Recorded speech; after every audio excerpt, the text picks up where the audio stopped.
हमें जो गुंडे ने मारा है वो पुलिस की साठगांठ से ही मारा है। जब मैं 100 नंबर पे कॉल करता हूं तो पुलिस हमारे पास मौके पर ना आकर के हमारे पास घर पे जा कर के हमारी मिसेज को गुंडा एक आम आदमी को एक पुलिस अधिकारी के द्वारा किस तरीके से परेशान किया जाता है, वो भी वहाँ पर जहाँ पर योगी जी की शासन है। हमारे बीच आप देख रहे हैं ये बैनर लेकर के जंतर मंतर पर, दिल्ली के जंतर मंतर पर ये मौजूद है और आप देख सकते हैं किस प्रकार से ये कह रहे हैं कि आत्मदाह करने जा रहे हैं क्योंकि इन्हें न्याय नहीं मिल रहा है। क्यों नहीं मिल रहा है? सबसे पहले ये देखिए कि मोदी जी एवं अमित शाह जी से अपील है कि नोएडा प्राधिकरण के अधिकारीगण और पुलिस प्रशासन से इंसाफ दिलाए। मतलब नोएडा के जो अथॉरिटी है और पुलिस है वो इन्हें धमका रहा है, इन्हें मारा भी है। ज़्यादा हम डिटेल में इनसे हम जानेंगे, लेकिन हम कुछ इसके बारे में बता देते हैं कि इनका ज़मीन था, इन्होंने 2011 में नोएडा में लिया हुआ था और उसके बाद वहाँ पर रोड बना दिया गया। फिर जो यहाँ की अथॉरिटी है इन्होंने ज़मीन कहीं और जगह दिया, लेकिन वहाँ पर इनके नाम से ज़मीन नहीं किया जा रहा है, रजिस्ट्री नहीं किया जा रहा है। और जब ये जा रहे हैं कहीं भी, प्रधानमंत्री को, गृह मंत्री को, यहाँ तक कि योगी जी से 5-6 बार मिल चुके हैं, केजरीवाल के पास भी गए, कई जगह गए हैं, लेकिन इसके बाद भी सुनवाई नहीं हो रही है। पुलिस के पास जाते हैं तो पुलिस इन्हें धमकाता है और कोई इनकी बात को सुनने के लिए सुनने का तैयार नहीं होता है। ये है योगी सरकार की, वहाँ की अधिकारियों की सच्चाई है दोस्तों, इस सरकार की सच्चाई है दोस्तों। और अभी ये बता रहे हैं कि इन्हें मारा गया, पीटा गया, जब ये अपनी ही ज़मीन के लिए जब इन्होंने रजिस्ट्री कराने की बात कही और रजिस्ट्री न करके कहा गया कि आपको जो करना है कर लीजिए। और ये लगातार दिल्ली आ रहे हैं और इसी तरीके से न्याय के लिए प्रयास कर रहे हैं, लेकिन इसके बाद भी इनको न्याय नहीं मिल रहा है। क्या विशेष चीज़ें हैं, क्या प्रॉब्लम है, इनसे हम जानने का प्रयास करते हैं। सबसे पहले अपना नाम बताइए। राजेश सिन्हा। क्या समस्या है? पुलिस आपको इस तरीके से क्यों सता रही है? और आप ही का अगर ज़मीन है, चलिए ठीक है, आपने 2011 में ज़मीन लिया था, 2013 में वो आपको वहाँ से साइड कर दिया गया, उसके बाद फिर आपको कहीं और जगह ज़मीन दिया गया और वहाँ पर आप अभी फ़िलहाल किराए पर रह रहे हैं। पहले आप जहाँ ज़मीन लिए हुए थे उस पर घर बना हुआ था? जी, हमने बनाया था, घर बनाया था। उसके बाद आप बेघर हो गए? जी। फिर नोएडा अथॉरिटी जो है वो आपको ज़मीन प्रदान की? ज़मीन हाँ हमको दिया है, बगल में रोड के किनारे, FNG मार्ग के किनारे ग्रीन बेल्ट में दिया है। क्या रजिस्ट्री नहीं हो रही है और क्या प्रॉब्लम हो रहा है आगे? वो ना रजिस्ट्री कर रहे हैं कि एक्चुअली ग्रीन बेल्ट में देने की वजह से अधिकारी डर रहे हैं और इनके अधिकारियों की जो टेक्निकल फॉल्ट है, जिस कारण से वो नहीं चाहते कि हमें कोई पकड़ सके, जो बात छुप गई है वो छुपा रह जाए, चाहे पब्लिक की क्यों जान चली ना जाए, वह बर्बाद हो जाए, उससे कोई मतलब नहीं है अधिकारी को। कितने संख्या में वहाँ से जो आप ज़मीन है आपका, कितनी संख्या में लोगों को वहाँ से पलायन कराया गया था? लगभग प्लॉट और मकान मिलाकर वहाँ पर 450 से 500 लोगों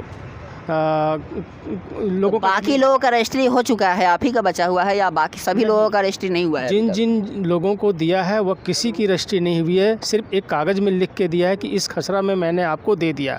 अब वो ना तो ऑनलाइन कहीं दर्ज है, ना कहीं उसको हम चेक कर सकते हैं, ना तो अथॉरिटी में कोई इसका डाटा फीट है। तो बाकी लोग कहाँ हैं? केवल आप अकेले आए हुए हैं जंतर मंतर पर, और बाकी लोग कहाँ हैं फिर? एक्चुअली लड़ने में हमारी अहम भूमिका वहाँ पर रही है, हमने ही सबको वहाँ दिलवाया है।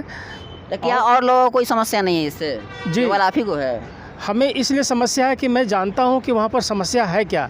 भोली भाली लोग सब हैं, उन लोगों को पता नहीं, उनको सिर्फ पता है कि हमें ज़मीन दे दिया है, हमने बना लिया, लेकिन हमें पता है कि कायदे कानून से अगर नहीं दिया है कल को फिर वहाँ से उठा देगा और उस ज़मीन पर ना तो कोई लोन हो सकता है, ना उसकी रजिस्ट्री हो रही है। अगर मैं बेचना चाह रहा हूँ तो अच्छा, आप बता रहे थे कि आप जब ये सारी बातें पुलिस को बताए थे तो वहाँ की अथॉरिटी और भूमाफिया जो भी है बता रहे थे कि आपको मारा और ये हालत हो गई कि आपके परिवार में बहुत सारे लोग जो हैं वह उनकी जो भी क्या हुआ था, आप समस्या उसके बारे में? हमें जो मौके पे वहीं पर जहाँ पर दिया है, ज़मीन दिया था, वहाँ पर टीन सेट बना के एडिशनल करके हम रह रहे थे। तो वहीं पर से हम जो आगे लड़ रहे थे अधिकार के लिए, जिस वजह से वहाँ के अधिकारी संजय मिश्रा जी थे, नायब तहसीलदार, फिर तहसीलदार बने। और मारा क्यों? मारा इसलिए कि हम प्लॉट नंबर बार बार वहाँ मांग रहे हैं अथॉरिटी में जा कर के। तो संजय मिश्रा कहते थे, गाली ग्लौज देते हुए, अगर तुम यहाँ बार बार आओगे, प्लॉट मांगोगे तो वहाँ रह नहीं पाओगे। आखिर ये सरासर धमकी है। आखिर यह बात क्यों बोल सकते हैं एक अधिकारी, क्यों ऐसा बात बोल के वहाँ रह नहीं पाओगे? तो आप यही चाहते हैं ना कि वहाँ पर आप शांति से रहें और जो रजिस्ट्री अभी तक ज़मीन नहीं हुआ है वो रजिस्ट्री हो जाए। जी। इलाहाबाद हाई कोर्ट ने क्या कहा? कहा कि हमारे आवेदन अनुसार कहा कि इनको जो चीज़ की कमियां हैं वो पूर्ति की जाए। अगर वहाँ संभव नहीं है तो वो दूसरी जगह उनको दिया जाए। इस मामले में इलाहाबाद कोर्ट का आदेश है। जी जी जी। इसके बाद भी पुलिस कार्रवाई नहीं कर रही है। पुलिस कर नहीं रही कार्रवाई। और मैं अधिकारी के पास जाता हूँ, वो कहते हैं चाहे तुम कहीं भी मंत्री के पास चले जाओ या पुलिस के पास चले जाओ, मेरा कुछ नहीं हो सकता। कब से आप दौड़ रहे हैं इस चीज़ के लिए? 2014 से दौड़ रहे हैं। 2014 से लगातार 7-8 साल हो गया, तब से आप दौड़ रहे हैं? तब से दौड़ रहे हैं। और 2016 दिसंबर को 1 जनवरी 2016 दिसंबर को हमारे साथ जानलेवा वारदात हुआ है, जिस कारण से हम घर से पलायन कर लिए सपरिवार। और अभी मौखिक कब्जा है, तो वहाँ पर मैंने अपने हक के लिए, अधिकार के लिए वहाँ पर एक किराएदार छोड़ रखा हूँ। किराएदार आप कच्चा मकान में? कच्चा मकान है हमारा, टीन सेट में है। और आप खुद किराए पे रह रहे हैं? खुद किराए पे रह रहे हैं। वो जितना किराया नहीं देता है उससे 3 गुना मुझे किराया देना पड़ता है। दोस्तों आप देखिए कि इन्होंने ज़मीन लिया था नोएडा में और 2011 में लिया हुआ था, वहाँ पर अपना घर बनाया हुआ था। लेकिन क्या है कि नोएडा अथॉरिटी के द्वारा वहाँ पर जो है ले लिया जाता है ज़मीन और उस पर रोड बना दिया जाता है और फिर इन्हें प्लान करके कहीं और जगह ज़मीन दिया जाता है, लेकिन उसकी रजिस्ट्री नहीं होती है। मौखिक तौर पर जो है वह उन्हें वहाँ पर रख दिया गया है, लेकिन इनके कहिए तो अधिकार अभी वहाँ नहीं मिला है, क्योंकि जब तक रजिस्ट्री नहीं होगी तब तक अधिकार मिलेगा नहीं। और ये लगातार पुलिस के पास और नोएडा जो अथॉरिटी है उसके पास जाते हैं। यहाँ तक कि प्रधानमंत्री और जितने भी बड़े बड़े मंत्री हैं उनके पास भी इन्होंने लेटर भेजा है। Supreme high court, Allahabad high court भी वहाँ गए हुए थे, वहाँ से इन्हें न्याय मिला है। लेकिन इसके बाद भी यहाँ जो भू माफिया है और कहीं ना कहीं ये जो पुलिस अधिकारी है जो भी है, उन सब लोग इनको मारा पीटा, इस तरीके से ये लोगों को प्रताड़ित किया। और जंतर मंतर पर आए हुए हैं, ये अकेले आए हुए हैं, क्योंकि और लोग जो है वह इनके साथ नहीं है, क्योंकि वो लोग ज़्यादा मतलब नहीं है, लेकिन ये जो है वह एक्टिव है।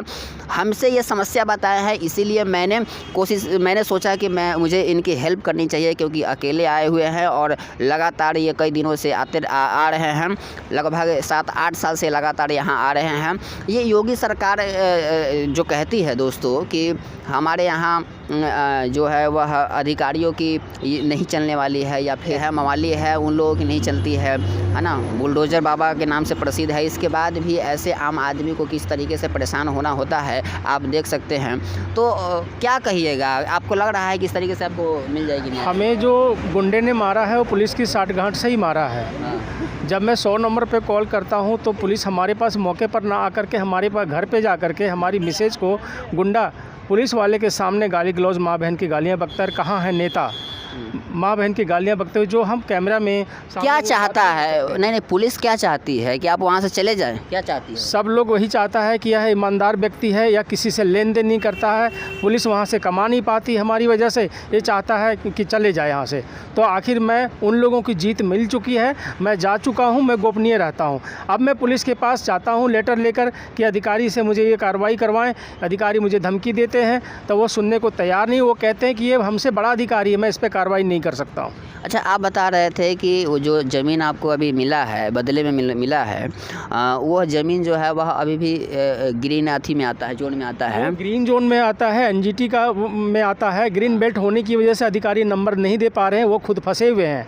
अब मैं योगी दरबार में भी 6 बार जा चुका हूँ, 3 बार गोरखपुर में और 3 बार लखनऊ में। एक बार हमारी मिसेज ने असल बात से मुलाकात, 1 मिनट, असल बात यही है कि इनको ग्रीन जोन में दे दिया हुआ है। आने वाले समय में हो सकता है कि वहाँ फिर से रोड का निर्माण हो जाए और ये फिर उन्हें कहीं ना कहीं वहाँ से इनको प्लान करना पड़ जाए।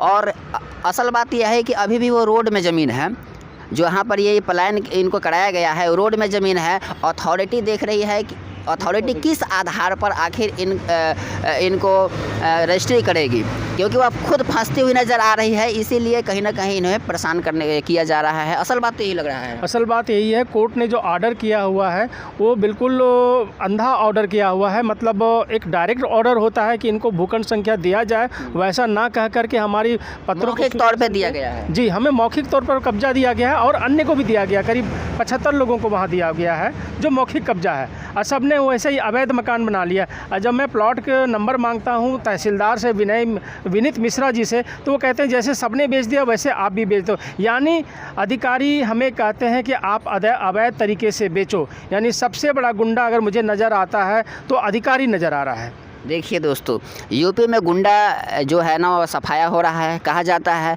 लेकिन गुंडा की जगह पर कौन गुंडा हो गया हुआ है? पुलिस अधिकारी। ये खुद आम आदमी है, इनके साथ जो घटना घटित हुई है ये खुद भुगत भोगी है और ये बता रहे हैं, असलियत बता रहे हैं। एक आम आदमी को एक पुलिस अधिकारी के द्वारा किस तरीके से परेशान किया जाता है, वो भी वहाँ पर जहाँ पर कहा जाता है कि योगी शासन है, योगी जी की शासन है, बुलडोजर बाबा शासन कर रहे हैं, वहाँ पर अपराधियों की कहीं जो है वह खैर नहीं है, इस तरीके से है बातें की जाती है। और यूपी में जो नोएडा पड़ता है वहाँ पर ही एक आम आदमी को प्रशासन किस तरीके से सता रही है आप देख सकते हैं।